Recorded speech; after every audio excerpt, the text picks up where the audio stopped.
Hello everyone. So in this video I want to do a quick unboxing of a very affordable 1080p HD webcam and or security cam, and it's made by a company called WYZE. I don't necessarily know how to call the company. I would just call it Wheezy. So Wheezy Cam. And so this one actually comes with 14 days of free cloud storage, a night vision, and a 8 times digital zoom option. So if you install their app, you would be able to actually use all those functions through your cell phone while you are away from your home.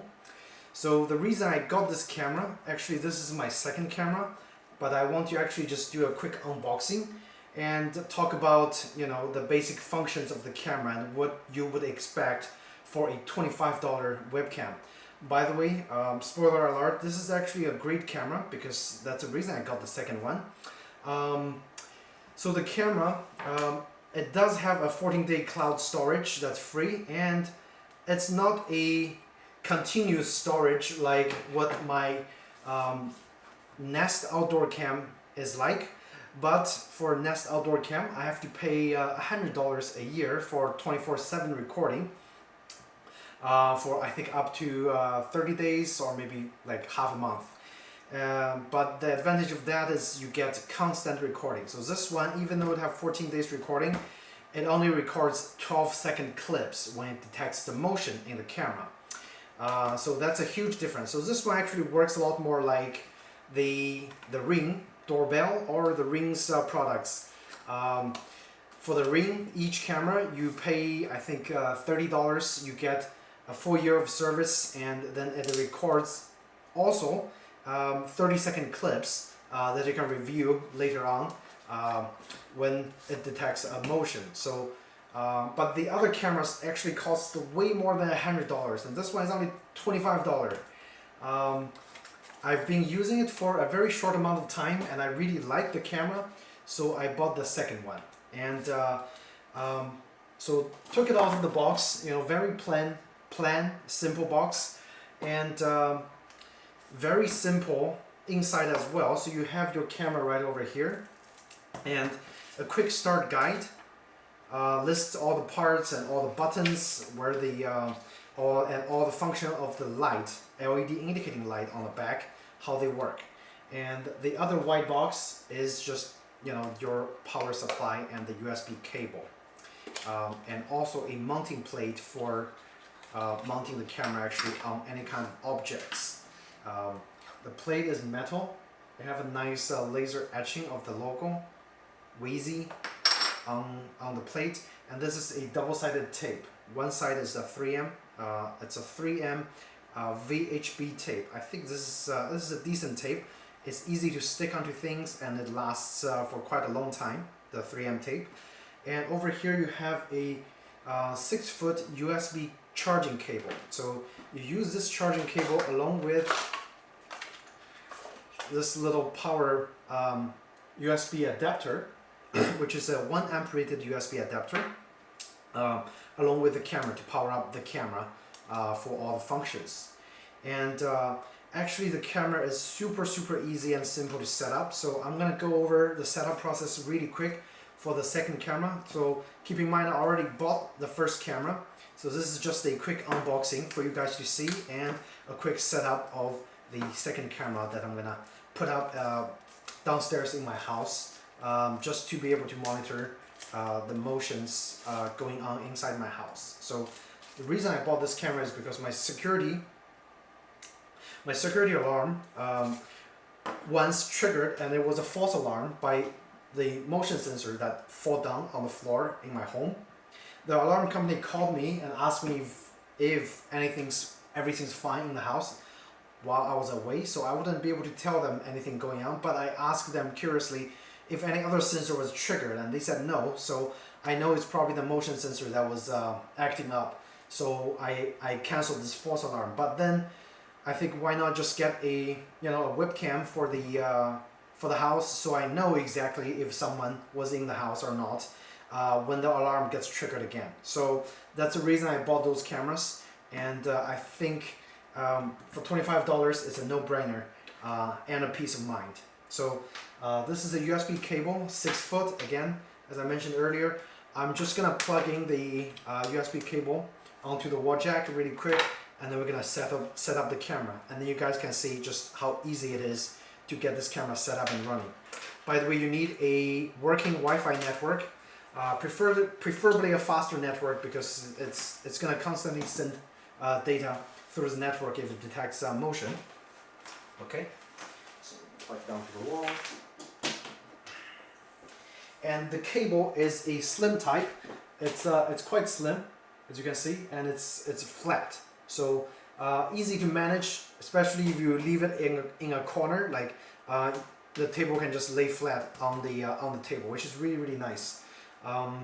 So all you have to do is just basically plug in the camera, and it's pretty much ready to set up. So okay, I forgot to mention one last thing, is that the camera features a pretty useful design like this. So you can go this, so if you set it up on the top, you can have it extending out like that and then facing down, so it can view from a very high, a very, I guess, very tall area. And if you put it on a table, you can just do this, and then it could look up on the table if you have a lower table. So very versatile, and interestingly, the camera is also rotatable. Granted, it's not automatic, but you can get it into a perfect angle that you want for one area of your home, like maybe one room. So I'm gonna set it up in the kitchen, and that's where it's gonna live, and it's not gonna move around. If you have the need, if your room is really long, and you set up the camera in the middle of the room, you might want to get there the panning version of the Weezy camera. That one actually have an automatic pan function, so you don't have to manually adjust it, and it could view a wider area of your home. But for our house, medium-sized house, it's definitely enough. I don't have to move the camera around, just setting it up at a corner. This plate, actually, it's magnetic, so it sticks onto the back of the camera like that.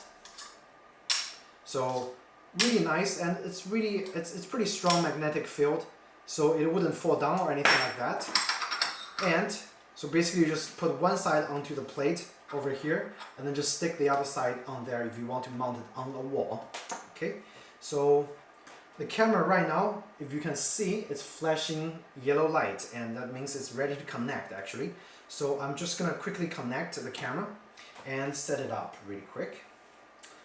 So I have the camera installed on I have the app installed on my phone as well. So I'm gonna open up the app, and I'm gonna set up this camera really quick so you guys can see how easy it is to set up this Weezy Cam.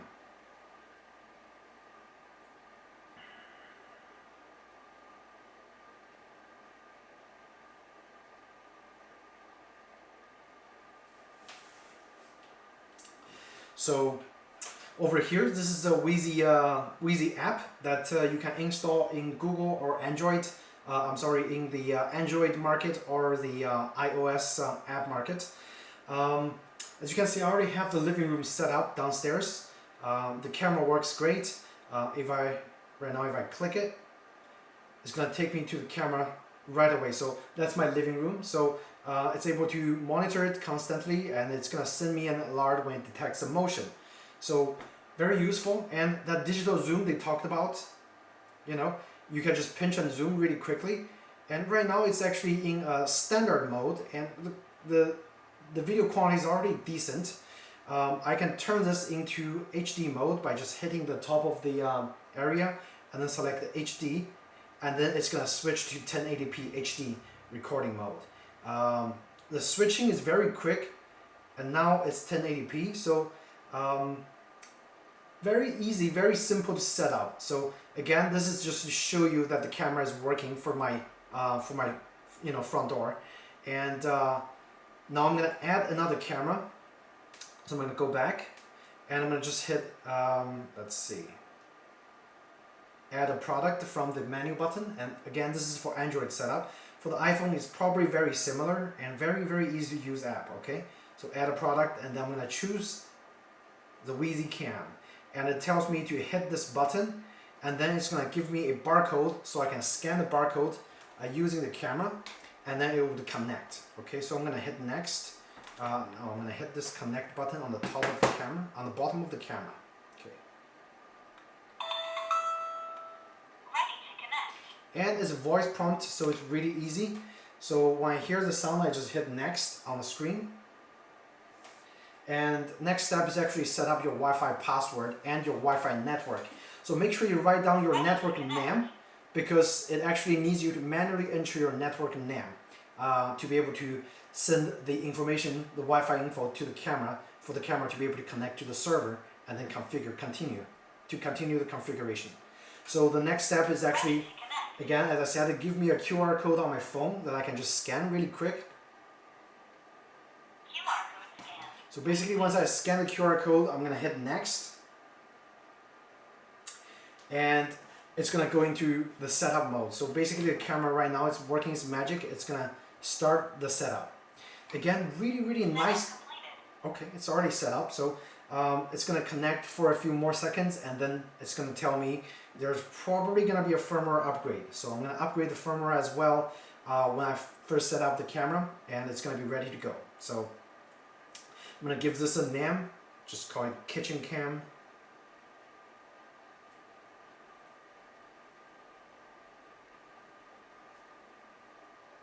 And I'm going to hit finish setup. So let me see if it's going to tell me there's an update or not.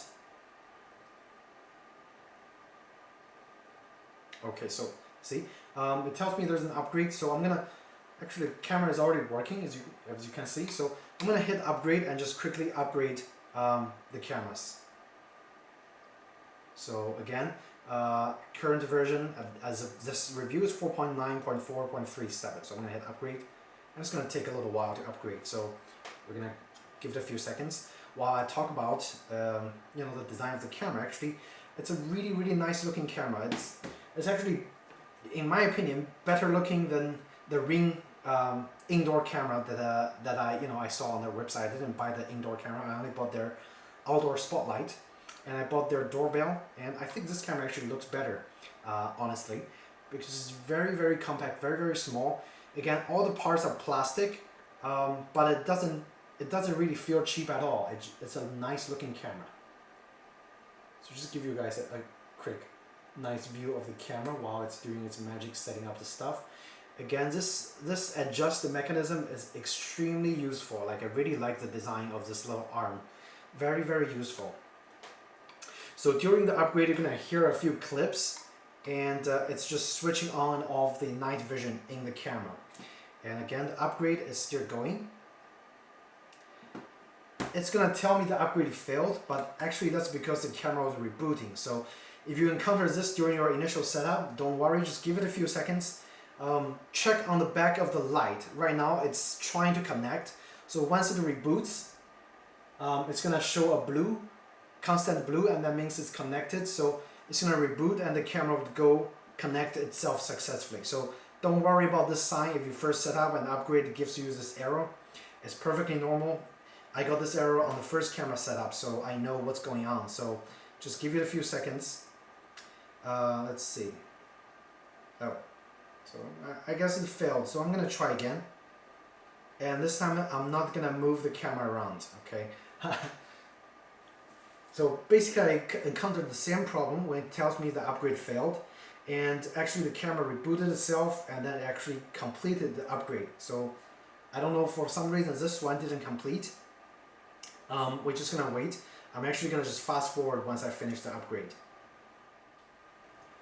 Alright, as you can see, so one thing for you to notice, to take note is when you're upgrading, make sure your phone is turned on, because I think when the phone turns itself off, the upgrade actually gets interrupted. So just keep tapping your phone, make sure it's on and it's really close to your camera, so the firmware can complete the update process. In the meantime, the upgrade is finished for this camera, so it's ready to go. And we're gonna go back and just take a quick look on the camera that we just finished the setup.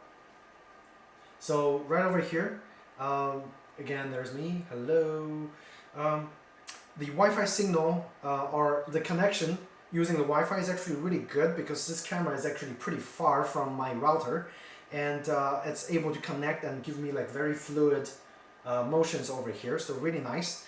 Also, the camera features a speaker and it features a microphone, so you can hear the sound. Actually, one of the features is you can have the sensor starts recording when you actually detects a sound or a motion that the camera senses, and it also have the option to detect when a security alarm or a fire alarm is sounded, and then it's gonna send you a notification as well, and then you're able to hear or see a 12-second clip of the recording when the camera actually have the alarm sounding. So we're gonna go back to the settings of the camera, and then I'm just gonna quickly show you guys what some of the basic options that this camera have. So right now you see a little green thing highlighting. That's actually the camera trying to detect a face or a moving subject in the frame of the camera. So if I move around, it kind of detects my face, and then it just gives a little green circle over there. You can turn this off, but by default I just leave it on. So there are a couple options. There's a sound option, you can turn on and off. There's a record set option, so I think if you hit recording, it records a clip on your phone. I believe it records a clip on your phone. So yes, it does. And so you can remotely record. And when you hit voice, you can basically just press and talk, and the camera will transmit whatever you're talking, through the camera to the other end. I couldn't hit it here because it's gonna create a crazy echo over here. You can also take a still photo by just hitting take a photo. If you go to the full screen mode, over here you still have some controls by hitting the screen. Exact same function, take a picture, record, and voice. So you press it and you speak, and then it's gonna send a voice. I'm just gonna do a quick demonstration. And this is the demo. See, it's gonna have echo because it's too close, but you hear the sound. It's not very loud, but it's a basic function, but it does have it. Okay, so when you use that function, it also turns on the voice, the volume, or the sound automatically. Now I don't want that sound to be on, so I'm gonna turn it off, so it stops making sound on my phone. So basically we have the same function on the side. Over here you can switch between the standard mode, the HD mode, and a 360p mode. So the 360p is just for you to quickly look if anything's going on, on the spot or not. Right now it's switching, so it froze. Give it a few seconds. And it just switched to 1080p, I believe. No, steering standard mode. Okay, now it's 1080p. Image quality, it's decent. It have some artificial sharpening automatically applied, but you can see everything clearly. You can see the face very nicely. You can even see the face quite clearly from far away, from when I was actually using the camera downstairs. So obviously it's having a little connection issue while I'm doing this review, but the other camera actually works pretty fine in all kinds of modes. I tend to just leave it at standard to save the bandwidth, since I have a AT&T fiber with limited bandwidth, so I don't really need the super high resolution. I just want to take a look to see if any motion is going on in my home. But if you have other needs, you have the option to switch around different resolution modes. And go into settings of the camera. It features a event recording, which is that talked about 14-day free recording. When you have this on and it starts to record, you have to turn those on to be able to record motions to the cloud. If you don't turn those on, it doesn't record, even though it says all day. If you turn the all day off, it records during a limited amount of time. So if you're at home, maybe after 5 o'clock you got home, you can choose to have the camera record when you're away from the home, when it detects motion. So if you set it to like in the morning from 7 to when you get home at 5, so it's gonna record during that time frame. So when you're home, your privacy doesn't get viewed by anybody when the camera was working in the background. So because you never know who's gonna be able to view those clips that you store in the cloud. For me, I don't care. I just leave it on all day. I don't have any privacy issues. I don't do anything crazy in my house, so I always just leave it all day. So you can have the motion detection on, so when it detects motion, it's gonna do automatic recording. Each recording is 12 seconds.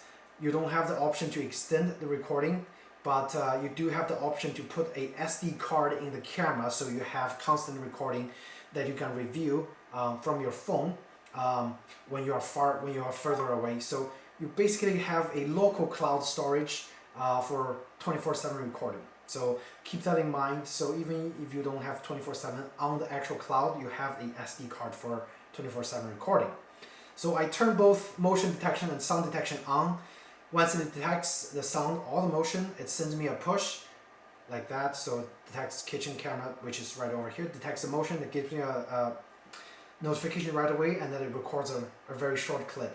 So over here, once you set up the event recording, you go down to the detection settings, and I actually find the camera's motion and sound detection is pretty sensitive. So I usually keep it at a very low setting, but for you guys, just experiment, get the lowest setting possible, and just walk around in your home, get the setting to the lowest possible.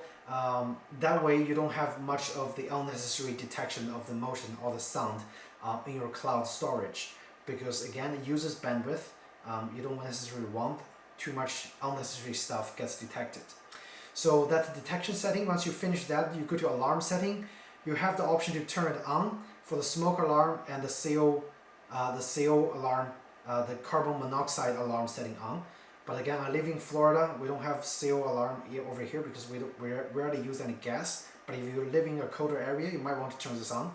When it detects smoke alarm sound, it sends a 12-second alert video, just like a motion alarm. So this one is actually sound-based. Okay, so you go to advanced settings. Over here, you can customize night vision. The night vision IR lights. It's an infrared light in here that turns on for the night vision. They suggest you to turn it off when you actually put the camera right next to a window, because it reflects. If you put it right next to a window, the window reflects the IR light and it affects the image quality quite a lot. So usually if you put it next to a window to view outside, turn this function off. So camera status light, which is this light on the back, it doesn't really bother me, so I leave it on. But you can turn it off. So if you turn it off, you see the light turns off over there. Rotate image 180. If you have the camera backwards, you can rotate the image display, and there's a timestamp and Wheezy logo that's displayed over here. Let me show you guys really quick. So right over here, the timestamp and the logo. It's nice to have it there, so why not? I just leave it on there. But if you don't like anything extra, anything fancy, just turn it off. Record sound when it detects the video or the motion. Yes, I always just sync the time. It's by default, so the time gets synced to your local time. This setting I think is to set up the local recording server. I don't have experience with that, so at default is off, so I just leave it off. If you have an SD card, there's a local storage option. You can format the SD card over here to manage the recordings. Okay, so that's pretty much it. The camera is super easy to use, and of course you have a share option. Right now I'm not sharing with anybody. My wife can probably just install the app and use my same login, but if you share, different people can probably use different logins and install the Wheezy app to be able to view this camera remotely. And you also have the option to turn on two-step authentication, so the camera doesn't really get, the server doesn't get hacked that easily. But then again, if security is your main concern, I've read in some reviews that that someone said this camera actually sends a very suspicious data to a very suspicious server, whatever. If you have security concerns, I would say stick to any of those reputable companies like the Ring, the Nest. So stick with reputable companies.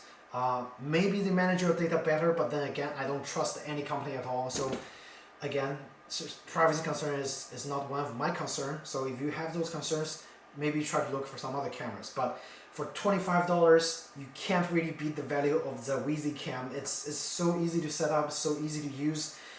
Free cloud storage, I think the only drawback is only records a 12-second video. I kind of wish it could record at least a 30-second video.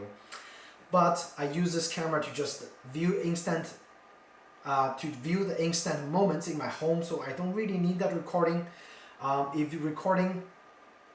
If longer recording is what you need, just get an SD card to put it in there, so you can always view the footage later. Granted, if the thief doesn't find your camera and smash it. If you actually need more secure recording, cloud recording, do look at the Nest and the Ring. They offer much better options for cloud recording, but again, at a very costly price. For the Nest, I pay $100 for one camera, my Nest Outdoor. For the Ring, I pay $60 for two cameras for a year. The Ring records 30 seconds and it sends to the cloud. So those are your other options. Again, I haven't used any other cameras in between those price range. I only got this because it's the cheapest. I'll post the link below for you guys on where to get it. I bought it on Amazon. I bought a 2-pack for $50. So this is really a great value. If you have questions, feel free to ask me in the comment section. Otherwise, thank you so much for watching this video, and I hope you do find the video helpful in making your decision on a security web camera. Thank you so much and take care. Please do hit the like button if you think it's helpful, or subscribe. I should have more similar content coming out for you guys. Thanks again and take care.